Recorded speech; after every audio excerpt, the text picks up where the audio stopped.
Pessoal, Tá ok. tá bom? Ok. Por favor, o próximo slide. Eu queria começar a falar sobre taquipneia transitória, chamando a atenção que a taquipneia é uma doença do parênquima pulmonar, caracterizado sobretudo pela presença de edema pulmonar. E esse edema, ele decorre de dois processos: a dificuldade de reabsorção ou a lentificação de reabsorção do líquido alveolar fetal e o clearance alterado desse próprio líquido. O que é isso?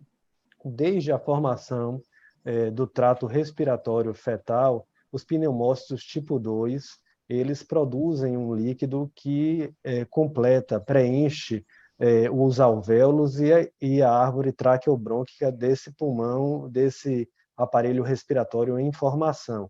A função desse líquido é permitir o crescimento pulmonar.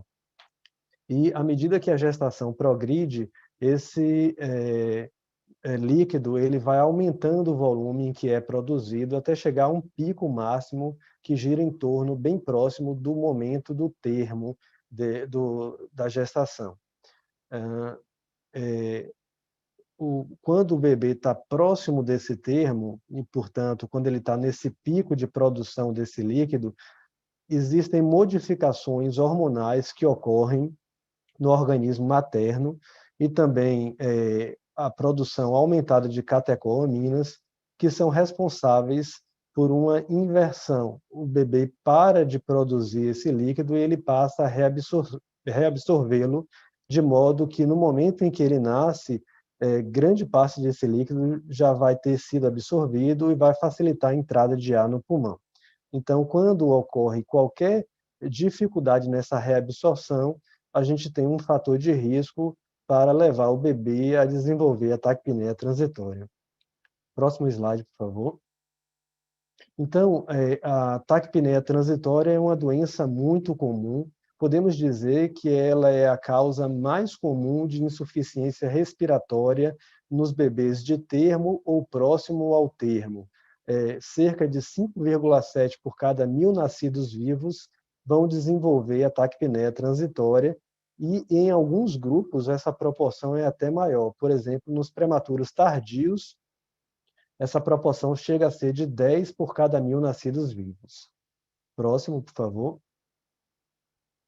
Existem fatores de risco que nos permitem estimar que aquele bebê vai desenvolver a taquipneia transitória. A prematuridade, sem sombra de dúvidas, é um dos fatores de maior risco para o desenvolvimento da taquipneia transitória, assim como o nascimento por parto cesárea.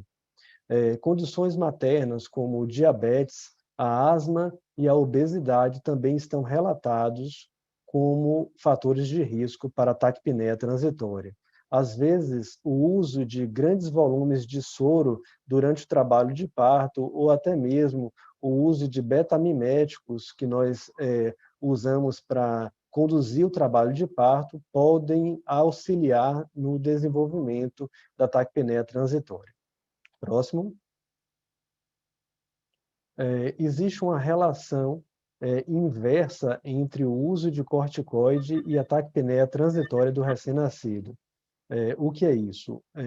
Quando as mulheres passaram a usar corticoide para prevenção da síndrome do desconforto respiratório ou a doença pulmonar de membranas hialinas, nós passamos a observar que, à medida que o uso passou a ficar generalizado e mais bebês não tão prematuros passaram a receber os efeitos do corticoide, nós observamos também que havia uma redução do índice de taquipneia transitória. Então, podíamos pensar, a partir desses dados, que a gente deveria usar o corticoide nesses bebês, né, nessas mães de bebês, para tentar evitar o aparecimento da taquipneia transitória. Na verdade, esse pensamento é um pouco criticado na literatura porque o corticoide é uma droga com grande índice de efeitos colaterais, sobretudo efeitos danosos ao sistema nervoso do feto e do recém-nascido, e a taquipneia transitória geralmente é uma doença relativamente benigna, autolimitada, e, portanto, o consenso é de que a gente não deveria usar uma droga tão danosa para essa finalidade. Então, a gente acaba não usando, mas ele é benéfico também. Próximo, por favor. A fisiopatologia da taquipneia transitória, ela depende realmente da presença de líquido pulmonar em maior quantidade, como eu falei para vocês, quando o bebê está próximo do termo, ele começa a absorver esse líquido por causa do aumento da concentração de catecolaminas, no caso adrenalina, noradrenalina no sangue da mãe. Esse aumento da absorção é intensificado durante o trabalho de parto, sobretudo pela elevação dessas catecolaminas. Durante o parto, também, principalmente nos bebês que nascem de parto natural, existem teorias falando sobre a compressão da caixa torácica pela bacia materna, facilitando ainda mais a saída de líquido, e após o nascimento, existem fenômenos epigenéticos induzidos pela exposição a uma atmosfera mais rica em oxigênio, que leva à expressão de uma densidade maior de canais iônicos responsáveis por absorver sódio e água e, portanto, inverter a tendência de produção do líquido, e passa a ocorrer a absorção desse líquido pulmonar para o interstício e deste para os vasos saindo na urina do bebê.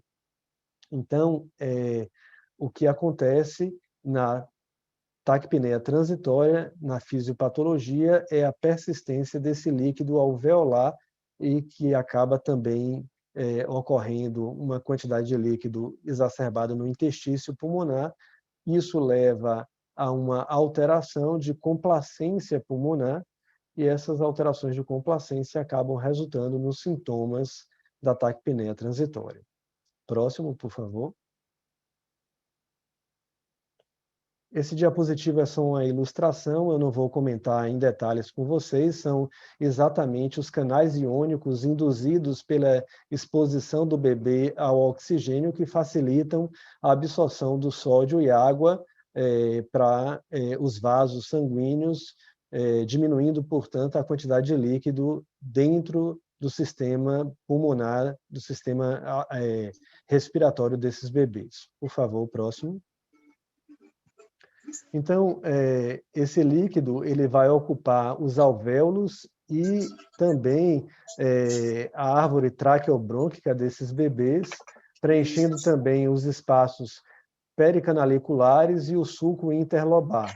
O excesso de água no pulmão vai resultar numa redução da complacência pulmonar, e essa redução na complacência vai determinar a elevação da frequência respiratória do bebê para que ele consiga manter o mesmo volume minuto, apesar de estar fazendo um volume corrente um pouco menor por causa dessa complacência reduzida. O acúmulo de líquido nos vasos determina o engurgitamento desses vasos e a compressão dos bronquíolos que estão adjacentes, e esses bronquíolos comprimidos levam ao aprisionamento de ar e, portanto, à hiperinsuflação pulmonar, e a perfusão de zonas mal aeradas gera uma alteração da relação ventilação-perfusão, resultando em hipoxemia. Por favor, próximo.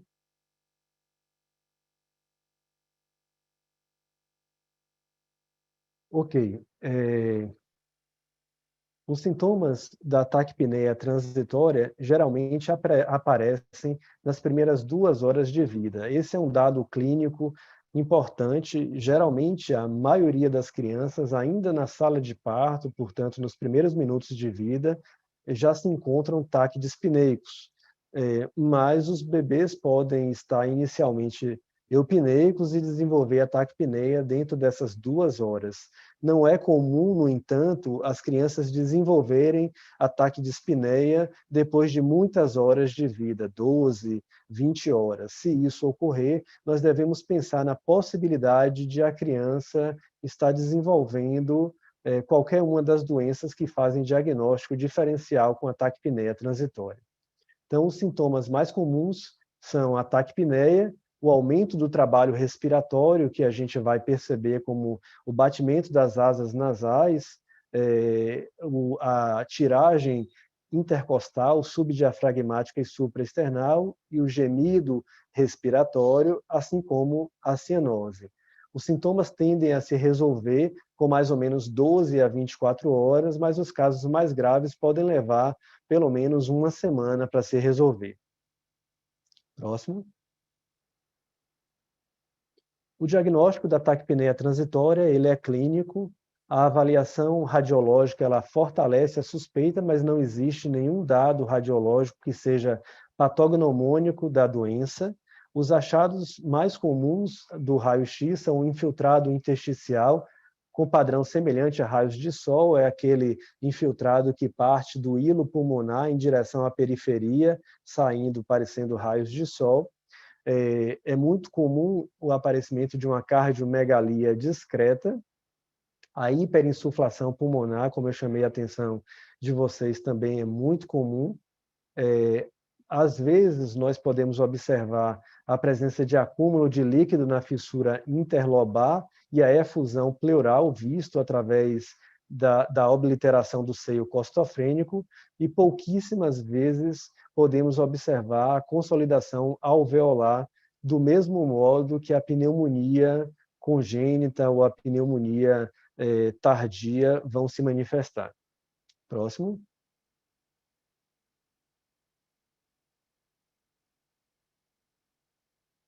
O diagnóstico diferencial da taquipneia transitória é com pneumonia, é um dos diagnósticos mais comuns.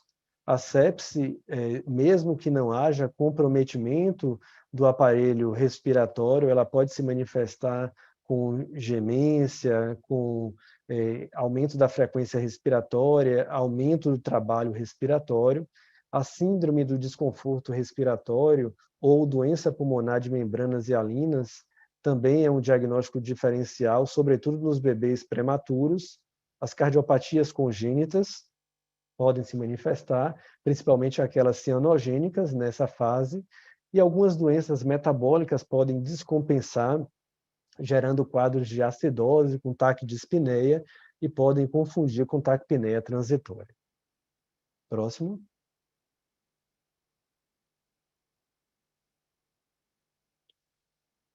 Classicamente, o tratamento, o manejo clínico da taquipneia transitória, ela é baseada em suportes. O primeiro suporte que nós devemos fazer é o suporte térmico para diminuir o gasto energético desses pacientes. A gente coloca os bebês em um ambiente termoneutro, numa incubadora, num berço com calor radiante, para que ele não gaste energia produzindo calor e diminua o consumo de oxigênio. O suporte nutricional é importantíssimo. Muitas vezes o bebê com a frequência respiratória elevada ele não consegue comer, então nós temos que prover a nutrição enteral através da instalação de uma sonda orogástrica para alimentação. E aqueles bebês que estão muito desconfortáveis, eles nem comer conseguem por sonda, e a gente vai hidratá-los através de soluções venosas. Dito isso, o suporte ventilatório é proporcionado para esses bebês. A maioria deles vai melhorar a hipoxemia quando a gente oferece uma fração inspirada de oxigênio um pouco maior através de RUDs ou de cateteres nasais de oxigênio. Alguns pacientes que estão mais desconfortáveis ou que precisam de uma fração inspirada de oxigênio maior do que 40%, a gente vai oferecer um suporte através de um CPAP, e aqueles que falham o CPAP, a gente considera quando a PEP está acima de 6 e a FO2 acima de 50%, a gente pode considerar o suporte ventilatório invasivo, mas é extremamente raro a necessidade de um suporte invasivo no bebê com taquipneia transitória.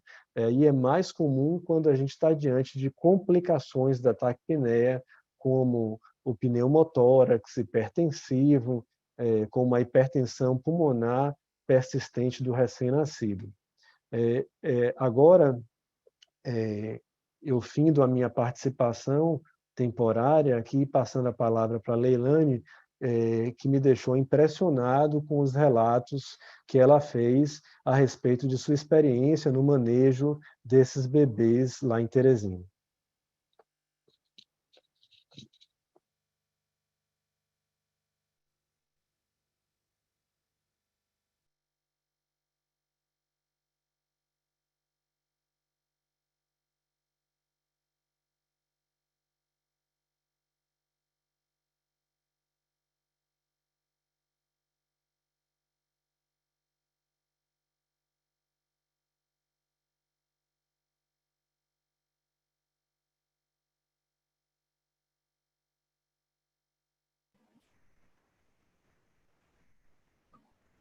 Boa noite. Está aparecendo para vocês?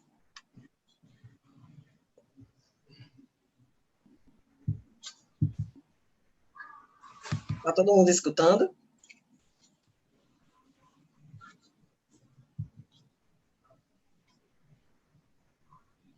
Leilane? Oi. Aparece a sua pasta, mas não a sua aula aberta. A aula, para mim, apareceu aberta aqui. Não está aberta, não. Para a gente, não. Só um minuto. Mas seu áudio está ok, Leilane. A gente está te ouvindo bem. Certo. Leilane, faz o seguinte, primeiro abre a aula, deixa aberta. Está aberta. Quando você fizer o compartilhamento de tela aí, ó, já compartilha para a aula aberta, isso. Agora apareceu. Fiz isso, viu? É porque estava aberta duas coisas, a aula e a pasta. Aí eu fechei a pasta. Vamos lá. Então, gente, a nossa proposta, de acordo com o nosso título, né, da mesa redonda, é tentar trazer o que se pode fazer na taquipnia transitória do RN, além do que se faz no tradicional, além do que tem registrado na literatura, do que tem de evidência científica.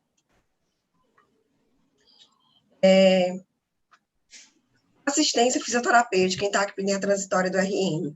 O que é que a gente tem de assistência do fisioterapeuta?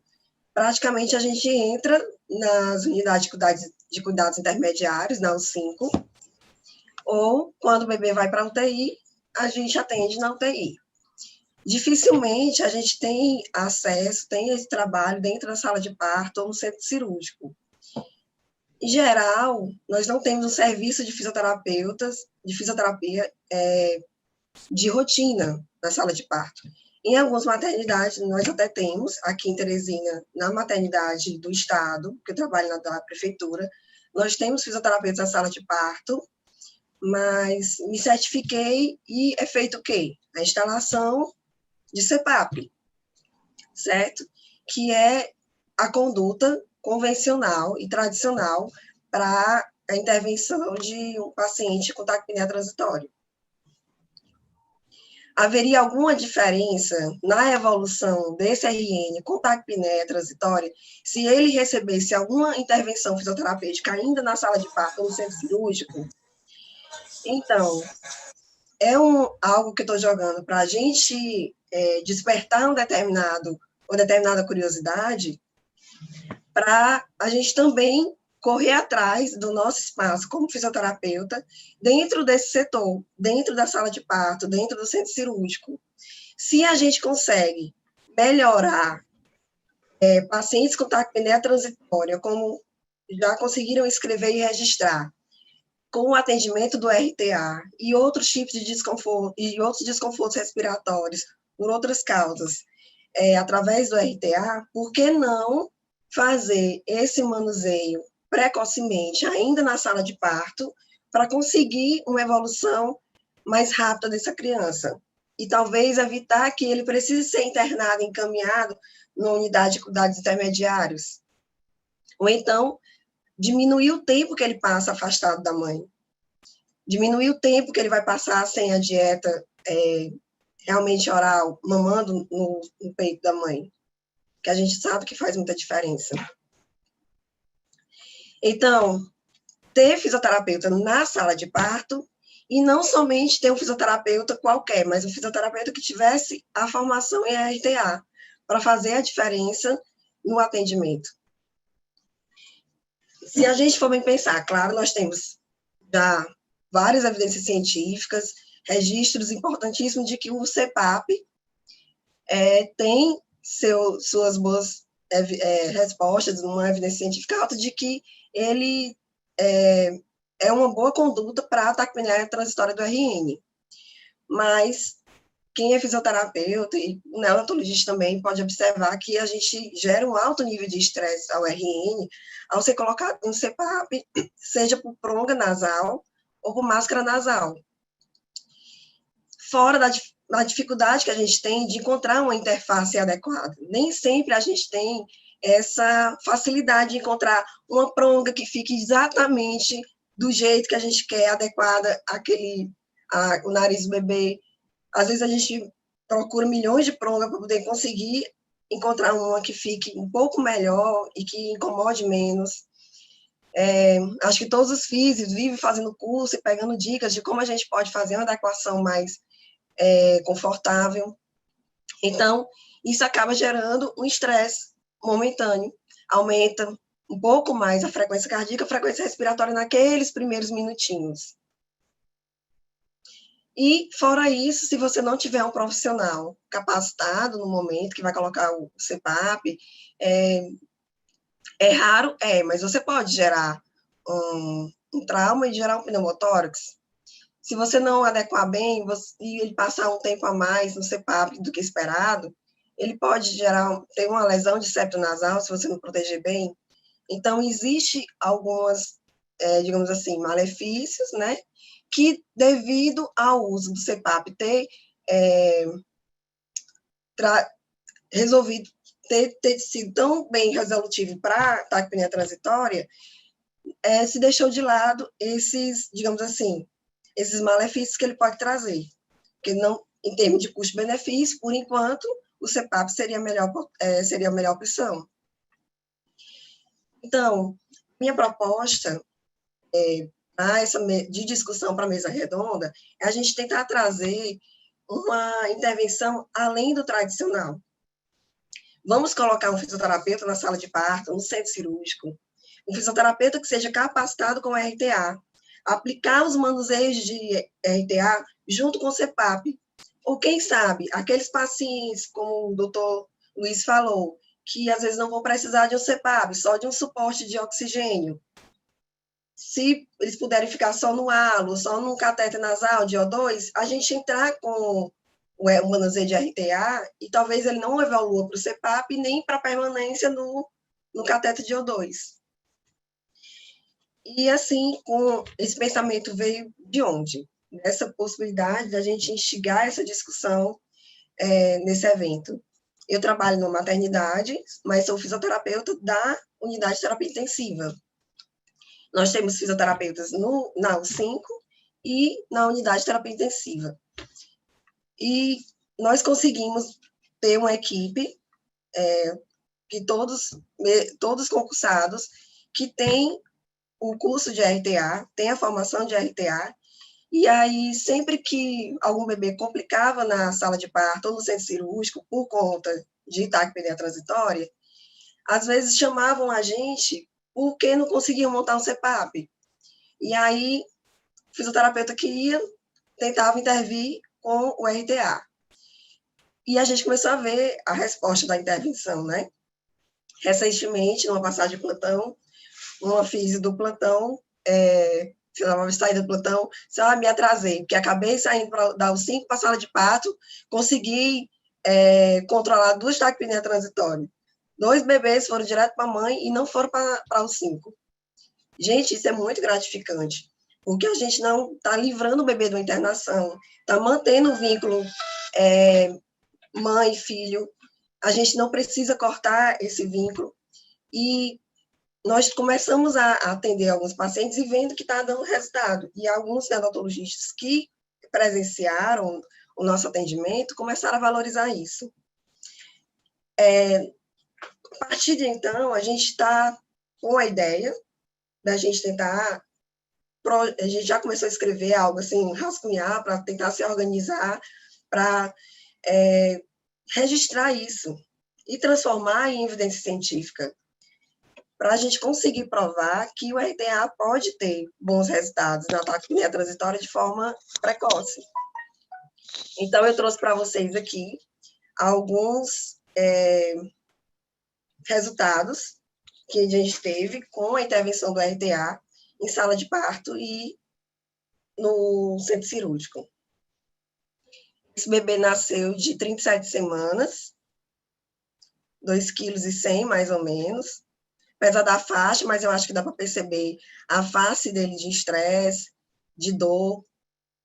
Me chamaram na sala, eu acho que ele foi parto cesáreo, me chamaram no centro cirúrgico.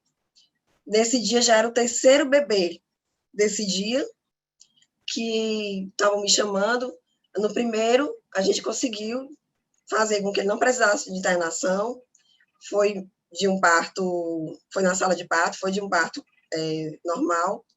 O segundo, a gente também conseguiu tirar. No terceiro, eu recebo a mensagem da pediatra. Eu estava na UTI.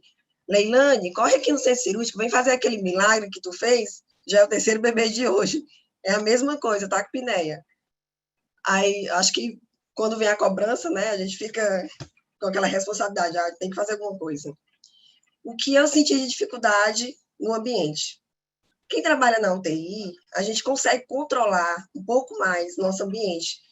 A gente consegue ter uma maior concentração, o bebê está ali na incubadora, fechadinho, você tem acesso a todo o material que você quer ali, você sabe onde é que está tudo.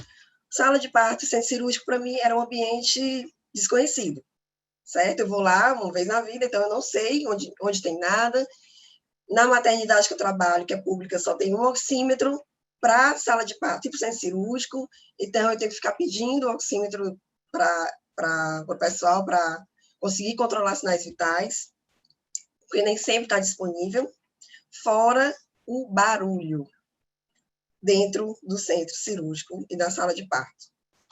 Então, assim, eu cheguei a pedir os profissionais saírem, me deixar sozinha para eu conseguir trabalhar, para ver se a gente conseguia ter resultado. Aí, depois que eu terminei o serviço, chamei as pessoas e não, agora eu terminei, aí olharam, o que foi isso que tu fez? Ficou todo mundo admirado e feliz porque a gente conseguiu. Depois desse atendimento, mandar o bebê para a mãe.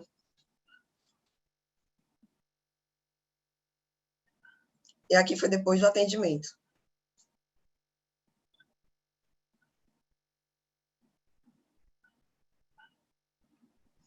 E aí eu monitorei essa criança, esse bebê, por uns 3 dias. Eu soube que ele teve alta com 3 dias e não precisou mais de suporte ventilatório.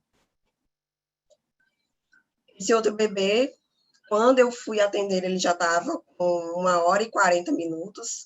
Só um registro. Aquele bebê anterior, eu cheguei, ele estava com saturação de 92, uma frequência cardíaca de 178. Eu levei 30 minutos para atendê-lo, eu consegui deixá-lo com a saturação de 97 e uma frequência cardíaca de 144.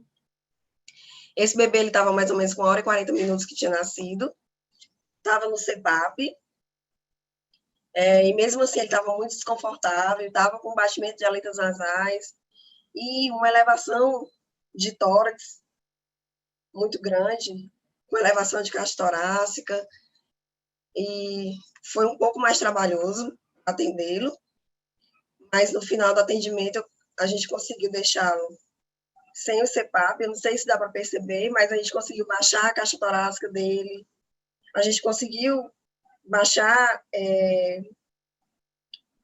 diminuir a frequência cardíaca, aumentar a saturação, diminuir as tiragens costais, e ele parou de ter batimento de aletas nasais também. Acho que dá para perceber um pouquinho aqui. No outro não tinha como ver os batimentos de aletas nasais que a gente estava, não consegui filmar tudo, a gente pegou só um pedacinho da pronga. E esse bebê também saiu do centro cirúrgico, da sala de parto, direto para o colo da mãe. Não precisou ir para o 5. Então, eu quero trazer para essa discussão de hoje que o quanto seria importante o fisioterapeuta estar realmente na sala de parto, no centro cirúrgico, em todas as maternidades do Brasil. A gente teria um custo-benefício em termos de tratamento da taquipneia. É uma doença, como o doutor Luiz falou, que se resolve rápido. Em até 48, 72 horas, o bebê já tem alta, praticamente. Mas se a gente puder diminuir esse tempo, qualquer tanto que seja, já é lucro para o bebê. Ter um manuseio, usar os manuseios de RTA, além da assistência ventilatória, para a gente fazer a diferença dentro da sala de parto. Pensando comigo, tem um fisioterapeuta na sala de parto, mas se eu tiver na sala de parto uma equipe experiente de enfermeiro, de médico, de técnico de enfermagem, que sabem lidar bem com o CPAP, a gente vai estar ali para quê? Qual a diferença que a gente vai fazer na sala de parto? Então, já parou para se pensar que existem tão poucos fisioterapeutas em sala de parto, justamente porque, o CPAP o enfermeiro monta. Não, o médico vai botar os parâmetros do CPAP. Então, isso todo mundo pode fazer. Agora, manuseio, só a gente, só o fisioterapeuta que vai saber. E aí eu convido vocês, quem for da área, a gente se juntar, fazer um estudo multicêntrico para a gente registrar e ter evidência científica, de verdade. Ok? Estamos abertos à discussão. Primeiro, eu quero parabenizar. Vocês estão me ouvindo bem? Leilane? Oi, estou. Luiz? Perfeito, Gabi. Quero parabenizar os dois pela palestra. É ótimo ver esse relato, Leilane. Infelizmente, na minha experiência clínica, eu não tive a sorte de atuar na sala de parto, né? A gente não tem essa vivência aqui, né? Eu vou também aproveitar o momento para agradecer a participação, principalmente de Luiz, que é um colega, um parceiro profissional, tem uma vivência dentro do conceito RTA há muito tempo, vem acompanhando o nosso trabalho aqui em Salvador. E, inclusive, ele conhece a Mariângela, algumas vezes usou disso para me ameaçar, dizendo, acho bom você resolver, mocinha, senão eu vou ligar para a Mariângela e dizer que você não revertou essa atelectasia, eu tive que entubar o paciente. Então, isso já aconteceu algumas vezes, essa carinha de bonzinho é só fachada, fiquem vocês todos sabendo. Então, assim, quais são as minhas experiências e que eu vou trazer, que são experiências que o Luiz também acompanha no mesmo hospital que eu, né? Então, assim, a gente não tem essa atuação desde a sala de parto, isso gera um pouquinho de frustração, porque eu vejo que a gente poderia reverter toda essa situação e realmente minimizar tantos estímulos nociceptivos para essas crianças, né? Então, reduzir também o tempo de sonda orogástrica, que é uma coisa que realmente me incomoda muito, e o Luiz sabe disso. A gente já tem comprovação científica na literatura de que uma criança até 70 de frequência respiratória, ela pode ser alimentada via oral em seio materno, né? Porque o seio materno, ele controla o fluxo do leite, então isso acaba facilitando a aceitação do volume ideal para a criança e, sobretudo, acelerando essa aproximação com a mãe, né? Que é algo que também, como a Leilane comentou aqui. Então, o Luiz sabe que é uma coisa que eu fico muito incomodada e, graças a Deus, ele trabalha em cima de tudo que a gente tem aí de produção científica em relação a esse aspecto. Então, ele sabe, a gente já discutiu algumas vezes. Então, mesmo o paciente taquipneico, quando a gente atua antes da dieta e a gente consegue levar ele para uma frequência respiratória dentro do perfil de segurança, né, abaixo de 70, muitas vezes ele conseguiu liberar que a gente colocasse essa criança no seio materno de forma segura, com acompanhamento da equipe de perto, acompanhando frequência respiratória, saturação, frequência cardíaca e, sobretudo, as questões de deglutição e respiração, se essa criança está controlando, né, esse processo. Então, as fonos do setor também participam dessa monitorização no processo, né? E, assim, uma das coisas que eu vou comentar aqui com vocês, e que é a minha percepção, é que muitos desses pacientes, infelizmente, quando chegam na unidade e que são os mais graves, que precisam de intervenção, né, que precisam ficar no suporte ventilatório não invasivo, né, que são raros os que vão para suporte ventilatório invasivo, muitos deles evoluem com barotrauma. Por quê? Porque eles têm, quanto maior a criança, maior a dificuldade da acomodação na ventilação mecânica, né? Então, assim, é um paciente que a gente não entra com sedação, não é um paciente que fica no suporte ventilatório mesmo, o mínimo que a gente puder, geralmente fica no CPAP. Só que como a criança ela é muito grande, ela começa a brigar com a máquina, ela começa a ficar irritada por conta da interface, de todo o contexto, né? Então, assim, essa briga com a máquina, né, junto com a fisiopatologia da doença, que já leva ela a um aprisionamento de ar, a tendência é essa criança evoluir, se não for tratada, se não for valorizado o esforço ventilatório dela e a possibilidade da gente tirar ela daquela condição, né, ela vai evoluir para um barotrauma. Então, assim, foram inúmeras vezes que doenças com características parecidas em relação ao aprisionamento de ar, né, eu realmente intervi, inclusive para a evolução, para a ventilação mecânica, justamente com o receio de que essa criança pudesse apresentar um barotrauma e aí evoluir toda aquela cascata, né, que a gente conhece de complicações que podem acontecer diante de uma situação como essa. Então, assim, eu fico imensamente feliz de ver que o RTA chega nesse perfil de paciente lá na sala de parto, que se evita uma internação, que se evita um tempo prolongado, né, um tempo maior de internação, que se tira mais precocemente a sonda, que essa criança pode ir para o seio materno o mais rápido possível. E, sobretudo, Leilane, que se entenda que existe toda uma alteração biomecânica que pode se perpetuar nesse corpo se esse esforço não for valorizado e tratado, né? Independente se na sala de parto ou se quando essa criança chega na UTI, ela precisa realmente ser assistida dentro desse contexto e com essa visão desse cuidado ampliado.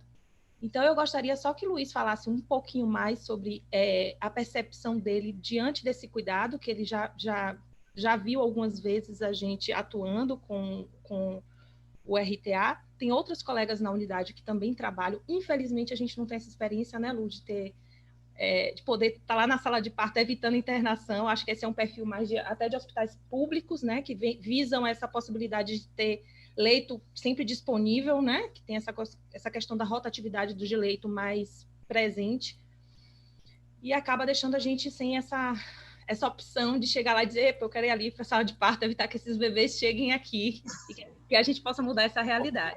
Pode. Meus parabéns, Verdade. Lu. Então, verdade o que você disse, Gabi. A gente não tem aqui na Bahia, eu até falei para a Leilane, conversando com ela, já que eu trabalhei já em muitos hospitais aqui na Bahia, a gente não tem a inserção do fisioterapeuta em sala de parto em nenhum serviço daqui, nem público, nem privado. E onde nós trabalhamos, que é a maior maternidade privada de Salvador, nós também não disponibilizamos da presença do fisioterapeuta. Mas na UTI neonatal, sim, aí a gente tem toda a diferença realmente do RTA. Eu sou um apaixonado pela técnica aí já há alguns anos, desde que a conheci, apresentada aí por Gabriela e por alguns outros colegas. Realmente vi a eficácia na pele, ali como